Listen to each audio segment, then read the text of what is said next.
தமிழர்களின் மனதிலிருந்து நீங்காத மே மாதம் நேற்று ஆரம்பமான முள்ளிவாய்க்கால் நினைவு வாரம் கஞ்சியும் வழங்கி வைத்தது. திருகோணமலையில் உதவியற்ற உயிரை சுயநலத்துக்காக பலியிட்ட மருத்துவர்கள் சற்று முன் வெளியான சோக சம்பவம் நடந்தது என்ன? யாழ்ப்பாணம் நயினாதீவு ராஜமகா விகாரையில் புதிதாக திறந்து வைக்கப்பட்ட பெரிய புத்தர் சிலை திரண்டு வந்த சிங்கள மக்கள். வங்காள விரிகுடாவில் உருவாகியுள்ள காற்றழுத்த தாழ்வு மண்டலம் கடும் மழையால் வெள்ளத்தில் தத்தளிக்கும் பட்டரவளை வெளியான காலநிலை மாற்றம்.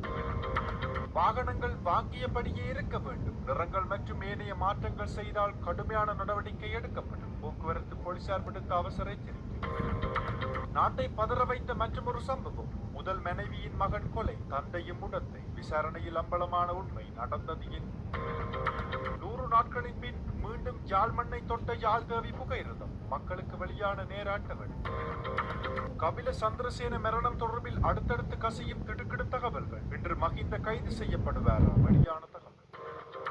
59 வருடங்களின் பின் தமிழக அரசியலில் முதல்வர் விஜய் செய்த செயல். திடீரென அதிகரிக்கப்பட்ட உயர்